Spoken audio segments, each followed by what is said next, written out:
Hello, hello, it's JJ DiGeronimo, and today I'm here with Kinga Mnich. I am so excited to introduce you to Kinga. She is somebody that crossed my path completely unexpectedly, I would say serendipitously. I was called to come down to Kentucky and do an event down there, and I have to say, when I was driving down and the first few hours I was there, I was like, why am I being summoned? What is here that I need to do or need to meet? And I sat in on Kinga's amazing session. And then after I spoke, we did a little bit of talking back and forth. And we said, we need to carry on this conversation. And so a few weeks later, Kinga and I had a call that we had scheduled, I think 30 minutes, which ended up being about 2 hours.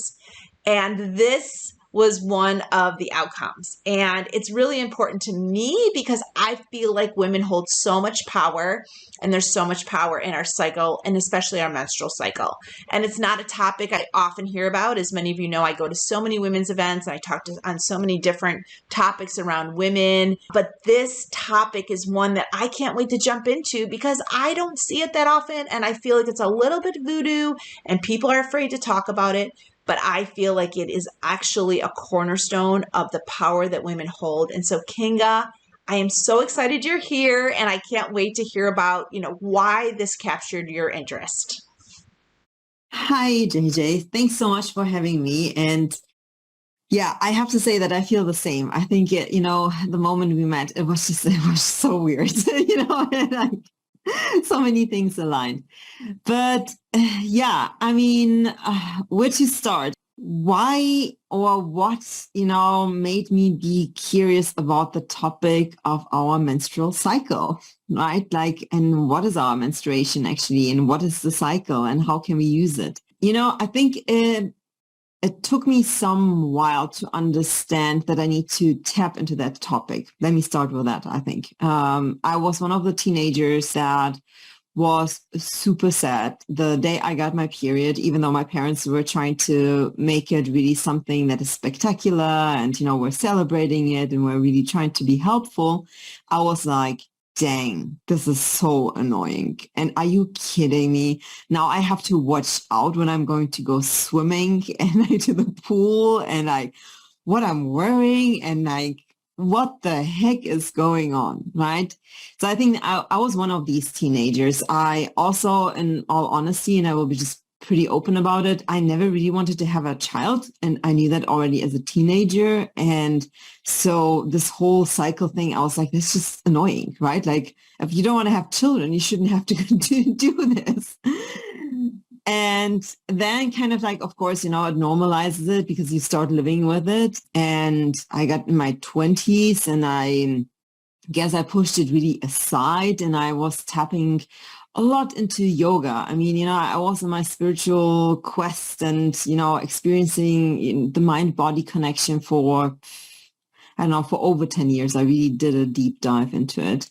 At the same time, I was studying sociology and social psychology, and I have my PhD in social psychology. And I think that's when things really started to come together because I started tapping into neuroscience and, how can we improve our mind, our brain, our thoughts. And I started working with positive psychology. And so, it's not just about the thoughts that we are creating, right? Our bodies have to also feel right. That's the reason why I was doing yoga in the first place, to make myself feel better. And to also understand which tools I can use in order to create, I guess, also conscious mind that allows me to not be impacted by everything that is going around me. So tapping really into that and then tapping into the menstrual cycle, I looked at it from two perspectives. Of course, I came across Kundalini yoga, when you're doing yoga for such a long time, and I've been participating in several schools of thought, and Kundalini was one of the things where I'm like, it's very intriguing, it's interesting. And in Kundalini, you talk, of course, about the moon cycles. And you talk about the rule of thumb of the 72 hours. So approximately every 72 hours, your internal superpower changes. And I found that very intriguing. I think the first time when I heard about it, I'm like, this is just really, it just resonated with me on a very deep level without me having to have data for it. And I remember it, like I came home after a 4-week training and I was talking to my husband. I was telling him about it and he is like, oh my God, I want an app. Like, this is so true. Like I want an app to be able to track where you are right now. So it's easier for me to support you and it's easier to also understand how everything is impacting you.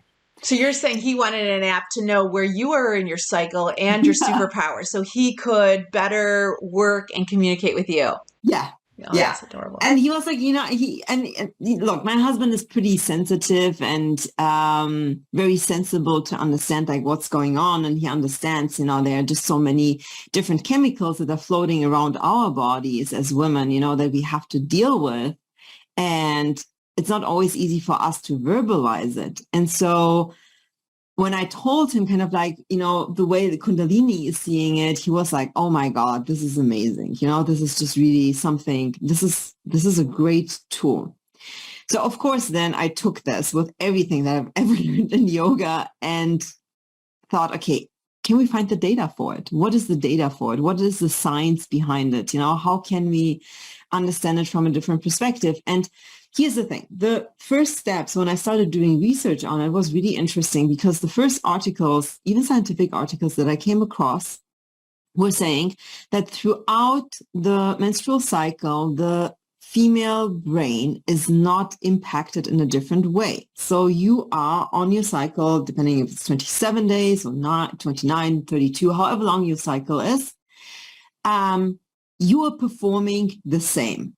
And I was kind of like sitting there. I'm like, that's just BS. I'm like, sorry, I'm like, I know that I have to time myself in different ways in order to know when I'm going to be doing what. And I know that I have a different stress resistance on different days. And there are a couple of days where do not put any stress on me.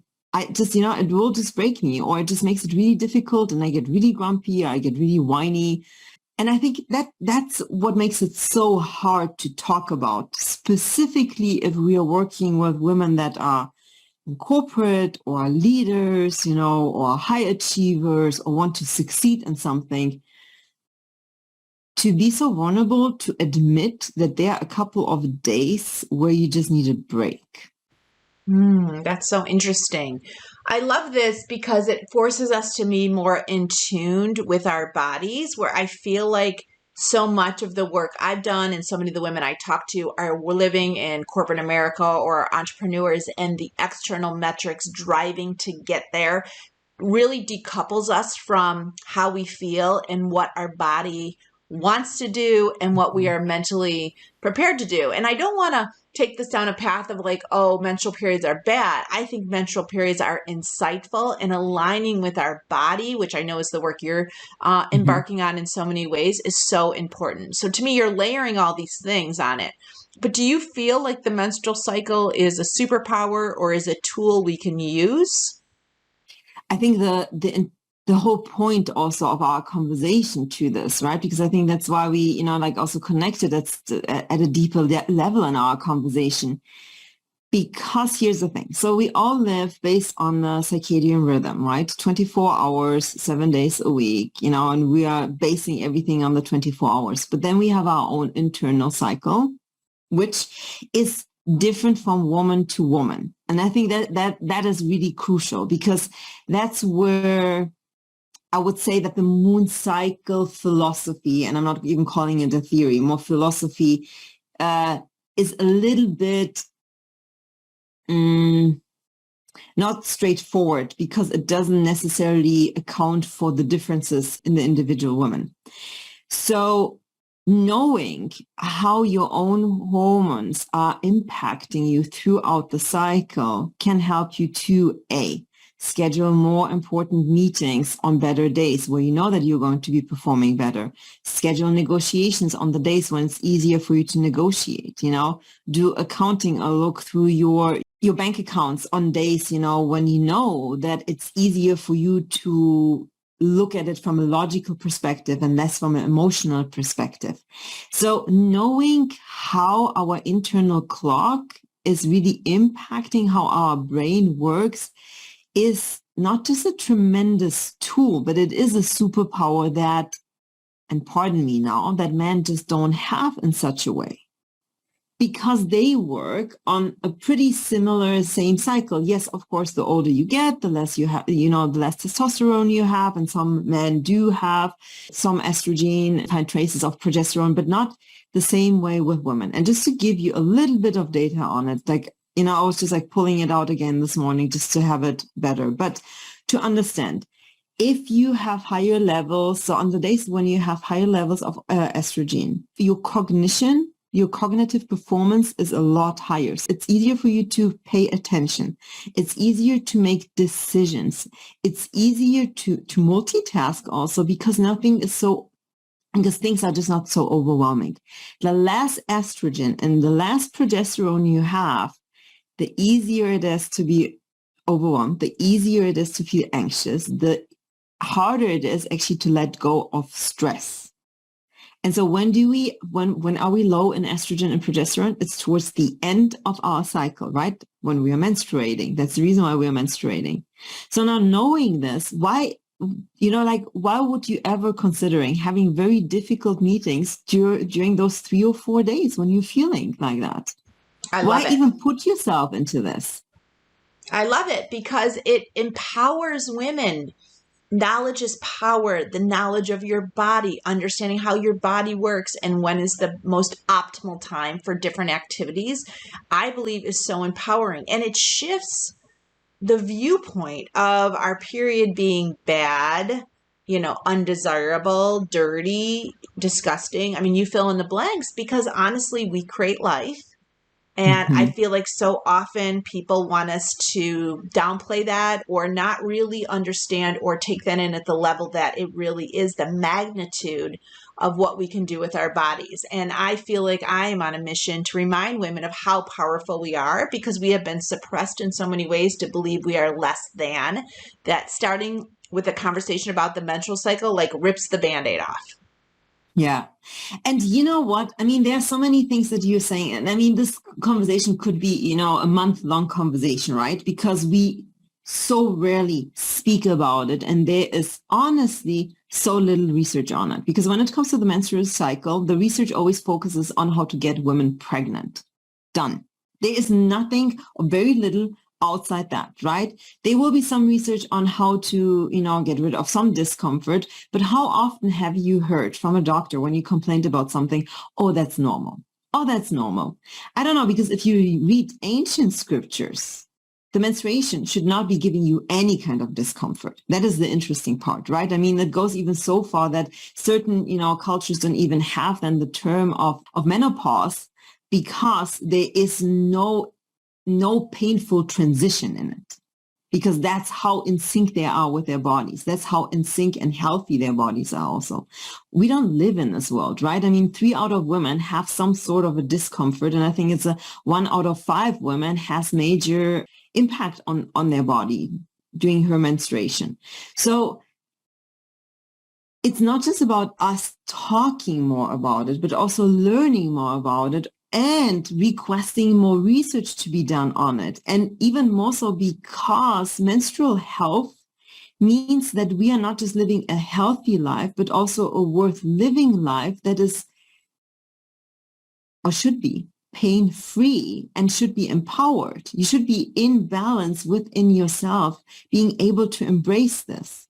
And so by living the way we are living, in the structure that we are living, in the system that we are living, and that comes down really, to me being the social psychologist, because I love talking about the systems, I do started declaring that I believe that for women, in order to gain true freedom, it is really important to become an entrepreneur and create their own businesses, because that's how we are going to be breaking structures and creating new systems for ourselves.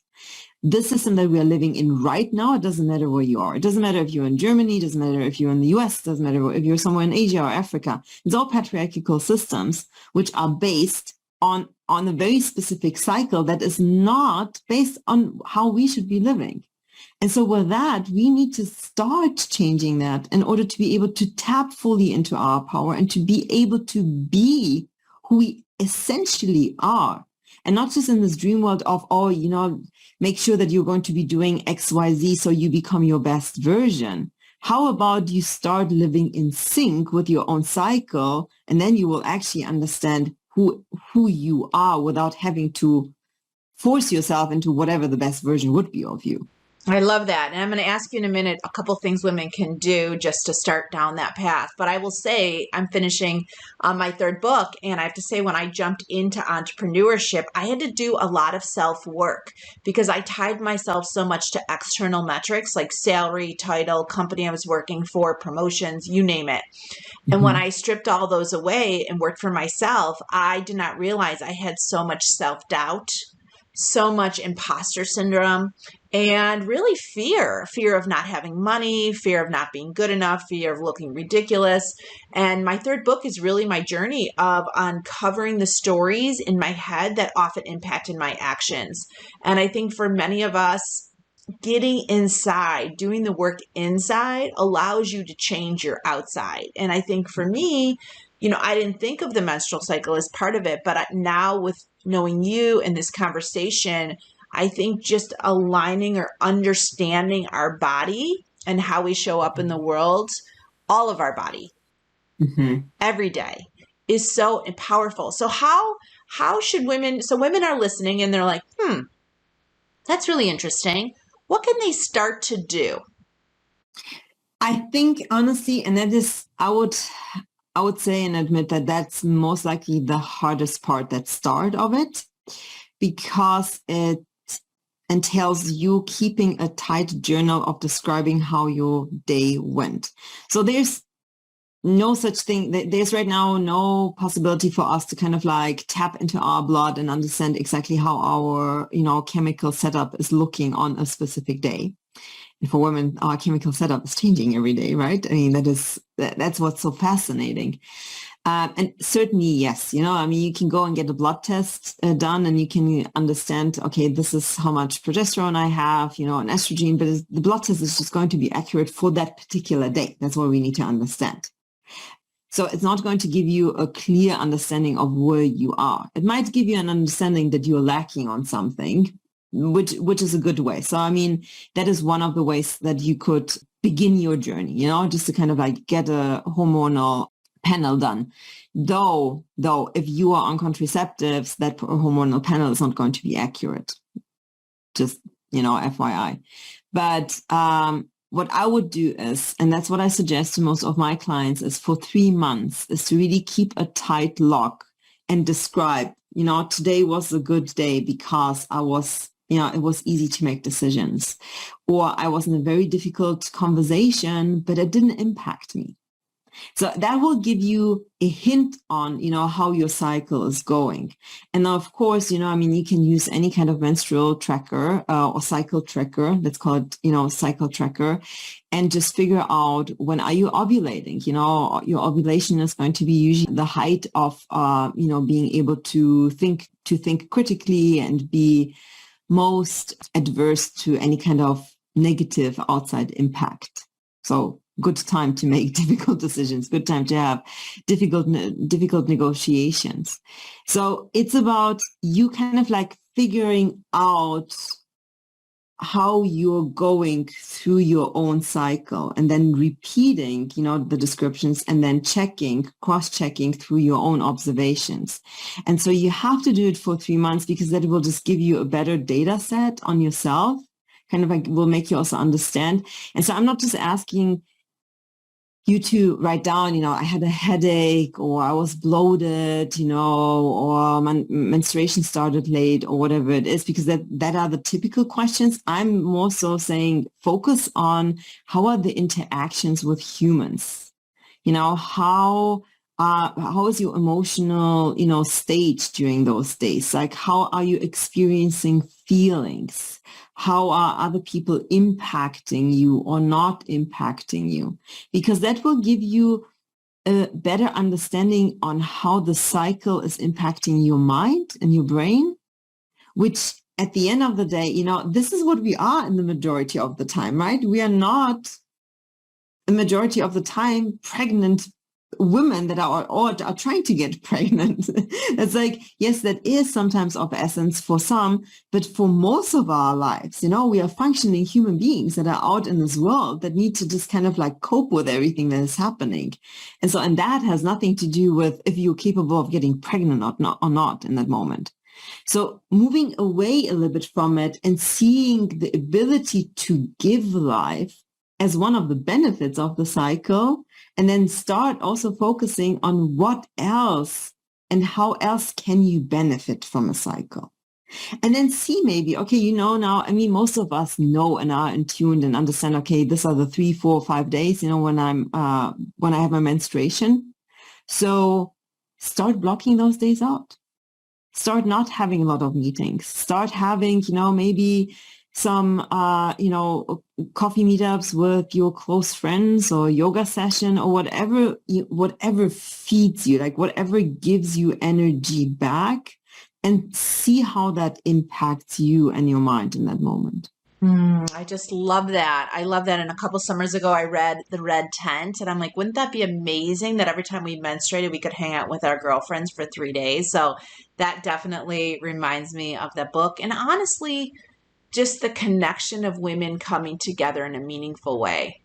Mm-hmm. Yeah. Yeah. And also just kind of like seeing is that as part of yourself, and I think, and I'm speaking now from a very personal perspective, for me, it really meant also to make peace with it,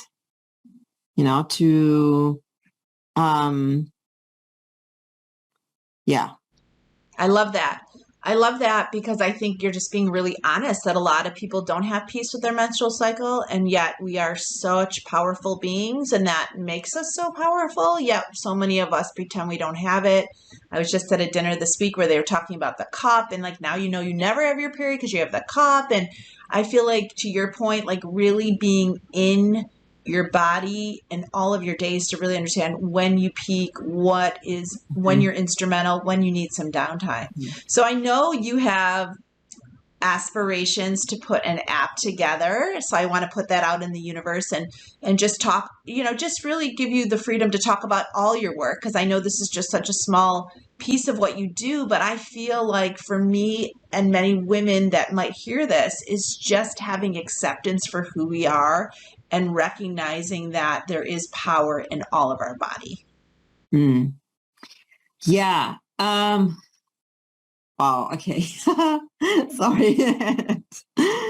I don't want to share too much about the app, but yes, because I do sincerely want women to understand how much power we have, and taking it away a little bit from a step of this concept of empowerment and empowering someone, because I do believe that the only person that can empower you is yourself, like no one else, because it also, like no one can take away your power. The power is there. You just need to kind of wake up to it, maybe to speak a little bit more in spiritual terms. But I think it's about, the ability to, like when you're connecting with yourself, it's you're making peace with yourself, but more so you are actually understanding what it is that you're really good at and how you're functioning. So what I'm doing right now, besides the app, is I put together a magazine, Ziva Voices, Her Story in the Making. And the project is growing, and it's all about highlighting women from around the world that have, really impacted their communities, achieved something that, a lot of us would have never been able to even imagine that's possible, but also to give voices to women that are usually not being highlighted in media. And the reason for it is, as little as we talk about our cycle and menstruation and all, like, whatever the media usually calls as women's issues. It's like the problems that we carry. It's exactly about that. It's about turning around the story and saying women are doing so many amazing things with so little resources, right? I mean, like, imagine we would know as much as men know about their own bodies. For example, the clitoris was fully mapped in 2009. So the medical community had no clue how the clitoris looks like till 2009. I mean, the first time when I read about that was just mind-blowing. And so we need to change that. We need to start talking more about the concerns that women have beyond motherhood. So yes, we are speaking also about motherhood and what it means to make a decision on if you want to be a mother and so on. But we are talking about the woman as a whole human being.